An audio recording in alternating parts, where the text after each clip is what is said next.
pagi buat kita semua. Selalu saya percaya kita semua baik, amin. Saya percaya kita sudah semua diberkati Tuhan, amin. Ingat, berkat Tuhan tidak semata-mata hasil pencapaian kita, tapi berkat dari Tuhan yang kita terima adalah yaitu kehidupan itu sendiri. Berkat yang kita terima dari Tuhan yaitu nafas hidup itu sendiri, serta kesehatan yang sedang kita nikmati. Itu adalah berkat Tuhan yang tak bisa dinilai dengan segala pencapaian kita melalui usaha dan pekerjaan kita. Karena itu jangan pernah lagi kita berkata, aku hidup tidak diberkati Tuhan. Padahal berkat Tuhan itu sudah sedang dan terus akan kita nikmati. Hari ini saya akan menyampaikan satu tema buat kita yang akan saya ambil dari kitab Matius, kitab Injil Matius pasal 13 ayat 31 sampai dengan ayat 32. Yesus membentangkan suatu perumpamaan lain lagi kepada mereka. Katanya, hal kerajaan surga itu seumpama biji sesawi yang diambil dan ditaburkan orang di ladangnya. Memang biji itu yang paling kecil dari segala jenis benih. Tetapi apabila sudah tumbuh, sesawi itu lebih besar daripada sayuran lain, bahkan menjadi pohon sehingga burung-burung di udara datang bersarang pada cabang-cabangnya. Ayat perumpamaan tadi berbicara tentang keinginan Tuhan kepada kita agar kekristenan kita tidak statis. Kekristenan kita tidak bantut, kekristenan kita tidak berjalan di tempat, tapi kekristenan kita mengalami sebuah pergerakan, yaitu pertumbuhan. Ya, itu yang Tuhan mau, ya. Karena kalau tidak mengalami pertumbuhan, kekristenan kita itu berarti ada sesuatu yang tidak beres di sana. Seperti bibit yang kita tanam, kalau bibit itu tidak bertumbuh, apalagi tidak berbuah, tidak bertumbuh saja, berarti bibit itu mati. Dan kalau bibit itu mati, apa yang terjadi? Tidak ada gunanya, saudara. Jadi kekristenan yang bertumbuh adalah kekristenan yang memiliki pergerakan. Ya, dengan kata yang sedikit, bermultiplikasi. Ya.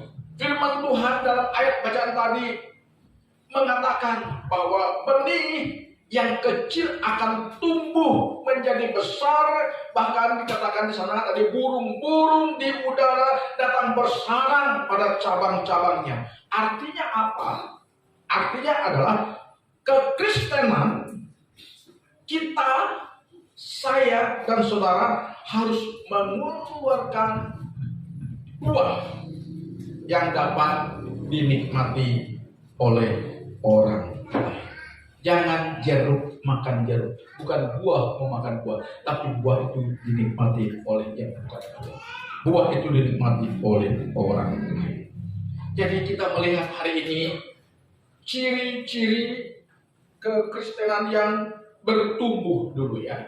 Kalau kita tidak memiliki ciri-ciri ini, hati-hati. Kita harus introspeksi bahwa benar aku belum bertumbuh. Maka kita harus sedia memperbaiki diri agar kita mengalami pertumbuhan. Yang pertama, ciri-ciri kekristenan yang bertumbuh adalah terjadi perubahan mindset, terjadi perubahan pola pikir kita. Nah, ini berkali-kali saya sampaikan di sini bahwa kalau kita ingin merubah jalan hidup kita, saya ulangi lagi, kita harus merubah jalan pikiran kita. Nah, kalau kekristenan kita mau bertumbuh, maka mulai dari pikiran dulu, saudara. Adanya perubahan yang terjadi di dalam cara berpikir kita. Apa itu, saudara? Misalnya, ketika kita diberhadapan kepada tantangan hidup, kepada problematika hidup, kita tidak lagi bertanya mengapa dan mengapa ini terjadi. Tetapi kita merenungkan Tuhan, apa sih maksudmu di balik segala peristiwa yang kualami ini? Nah, ketika kita diperhadapkan kepada sebuah tantangan atau problematika yang bukan keinginan kita, tiba-tiba datang menghampiri kita, maka seyogianya sebaiknya kita bertanya, Tuhan, mengapa kok ini tiba-tiba terjadi atau datang menghampiriku tanpa ku kehendaki? Apa maksudmu di balik peristiwa yang tidak ku kehendaki ini? Tolong singkapkan Tuhan. Dengan kita mampu berkata demikian, berarti kekristenan kita sudah mengalami sebuah pergerakan kepada pertumbuhan. Bahwa kita sudah tidak lagi berpikir secara duniawi, tapi kita sudah berpikir secara rohani, saudara-saudara. Haleluya, haleluya. Ya. Jadi hari-hari ini, kalau andai kata kita mengalami hal-hal yang tidak nyaman, yang bukan keinginan kita, tanpa kita cari tiba-tiba datang menerpa kita, sebenarnya Tuhan sedang ingin berperkara dengan kita untuk menaikkan level kita. Katakan amin. Ya. Karena kalau kita mau naik peringkat, sudah barang tentu kita pasti diuji dulu. Ya. Kita diuji dulu. Ya. Kalau kita lulus ujian, maka kita naik level, naik tingkat. Ya. Tapi kalau kita tidak lulus ujian, kita akan turun. Jadi yang pertama, tanda-tanda kekristenan kita itu bertumbuh adalah mulai dari pola berpikir. Ya, maka itu hati-hati dengan pikiran kita.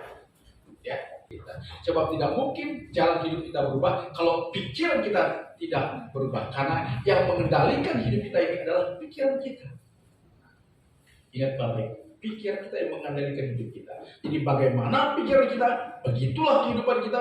Bagaimana pikiran kita, begitulah iman kita. Bagaimana pikiran kita, begitulah kekristenan kita. Jadi kalau pikiran kita berpikir tentang hal-hal yang di atas, maka kekristenan kita sedang sehat. Haleluya. Kemudian yang kedua, ciri-ciri kekristenan yang bertumbuh adalah memiliki rasa lapar dan haus akan Tuhan seperti jemaat mula-mula yang dicatat oleh Habib Lukas dalam surat Kisah Para Rasul. Artinya, orang yang lapar akan Tuhan akan mampu berkata, lebih baik 1 hari di pelataranmu daripada 1000 hari di tempat lain. Jadi orang yang kekristenan bertumbuh pasti memiliki semangat ibadah yang tinggi, semangat pujian penyembahan yang tinggi, semangat untuk menghampiri rumah-rumah ibadah atau gereja Tuhan di mana dia beribadah, sehingga dia mampu berkata lebih baik 1 hari di rumah Tuhan daripada 1000 hari di tempat lain. Tapi ada banyak orang yang Kristen yang bertumbuh lebih baik 1000 hari di tempat lain daripada 1 jam di gereja. Kristen yang bertumbuh adalah dia pasti senang kepada perkara rohani sampai dia mau berkata lebih baik 1 jam 2 jam di rumah Tuhan di gereja daripada aku beribu-ribu jam, beratus jam di tempat lain. Ya. Kebalikannya saudara, kalau Kristen kita yang bertumbuh, kita lebih suka ke tempat-tempat yang bukan gereja. Kita suka di tempat-tempat yang maksiat, saudara. Hati-hati. Jadi kita lihat lagi orang yang haus dan lapar akan Tuhan adalah orang yang tadi saya sudah singgung memiliki semangat untuk melayani Tuhan, untuk memuji Tuhan, untuk menyembah Tuhan, untuk beribadah kepada Tuhan, untuk melakukan hal-hal yang Tuhan sudah ajarkan kepada kita. Itu bukti bahwa kekristenan kita sedang bertumbuh. Lalu ciri yang berikutnya adalah memiliki kerinduan berjalan dengan iman, ya, bukan dengan penglihatan, ya. Karena di tingkat ini saudara, seseorang yang haus dan lapar akan Tuhan, dia tidak lagi menggunakan pengalamannya, kepintarannya semata, melainkan menggunakan imannya. Dan dengan imannya dia ingin mengalami apa yang dikatakan firman Tuhan. Sebab ketika kita mau melakukan firman Tuhan dan percaya kepada apa yang dikatakan firman Tuhan, tidak mungkin kita melakukannya dengan akal dan pikiran atau kepintaran kita. Firman Tuhan yang bisa kita lakukan dengan iman kita. Percaya dulu, yakin dulu akan firman yang kita katakan, yang Tuhan katakan, baru lakukan. Dan itulah yang namanya langkah iman. Karena firman Tuhan itu seringkali bertentangan dengan akal dan pikiran kita. Seperti ketika Yesus memberi makan 5.000 orang, mujizat terjadi. Dengan modal dasarnya 5 roti 2 ikan, dia bisa mengenyangkan 5.000 orang, belum termasuk wanita dan anak-anak. Diperkirakan belasan ribu orang, bahkan ada lebihnya 12 bangkai. Kenapa itu terjadi? Karena firman Tuhan, kuasa firman Tuhan yang memungkinkan mujizat itu terjadi. Jadi kalau kita percaya kepada firman Tuhan dengan iman kita, bukan dengan pertimbangan akal kita, bukan dengan pertimbangan pikiran kita, bukan pertimbangan pengetahuan kita, tapi semata-mata dengan iman, keyakinan. Percayalah, saudara akan mengalami banyak hal yang spektakuler yang Tuhan akan nyatakan kepada kita. Haleluya, haleluya, haleluya. Jadi pertanyaannya adalah bagaimana dan bila mana kekristenan kita bisa bertumbuh? Yang pertama adalah bila kita berani mengikuti proses dari Tuhan. Karena itu hari ini jika saudara sedang dalam proses Tuhan, mungkin rumah tangga kita digoncang-goncang, ya kan? Ekonomi kita digoncang-goncang, kadang kesehatan kita juga digoncang-goncang. Apakah kita tiba-tiba mulai redup iman kita, mulai lemah untuk percaya kepada Tuhan? Tuhan katakan, bila saudara tetap kuat, tiba saatnya. Firman Tuhan mengatakan, habis dalam terpilah. Firman Tuhan mengatakan tidak selamanya masa kesulaman itu diperhadapkan kepada saudara. Percaya, habis gelap terbilang terang. Tidak selamanya masa kesulaman itu kamu alami. Jadi hari ini saya katakan kepada kita, jangan pernah takut andai kata kita diperhadapkan kepada sebuah proses yang dari Tuhan. Kalau itu dari Tuhan, Tuhan akan bela kita. Haleluya. Jangan pernah takut. Ya. Jadi untuk bertumbuh dalam kerohanian kita harus siap mengalami proses Tuhan. Kalau kita lulus ujian, kita akan diangkat oleh Tuhan. Kita akan dimuliakan oleh Tuhan.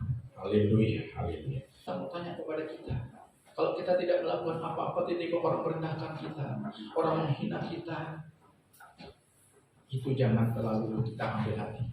Percayalah, Tuhan sedang ingin melihat respon kita. Katakan amin. Tuhan sedang ingin melihat respon kita. Kalau respon kita positif, berarti Tuhan katakan orang ini sedang siap mengalami proses yang berbeda. Orang ini nanti akan berangkat. Dimuliakan. Haleluya. Haleluya. Kemudian yang terakhir, bagaimana bila mana kita bisa bertumbuh, yaitu tidak ada cara lain dari yang terakhir. Yaitu kita harus tetap tinggal di dalam Tuhan Yesus Kristus. Tuhan Yesus berkata dalam Yohanes pasal 15 ayat 1 sampai dengan ayat 5. Ya, dalam Yohanes pasal 15 ayat 1 sampai dengan ayat 5 berbunyi demikian, akulah pokok anggur yang benar dan Bapakkulah pengusahanya. Setiap ranting padaku yang tidak berbuah dipotongnya, dan setiap ranting yang berbuah dibersihkannya supaya ia lebih banyak berbuah. Tinggallah di dalam aku dan aku di dalam kamu, sama seperti ranting tidak dapat berbuah dari dirinya sendiri kalau ia tidak tinggal pada pokok anggur.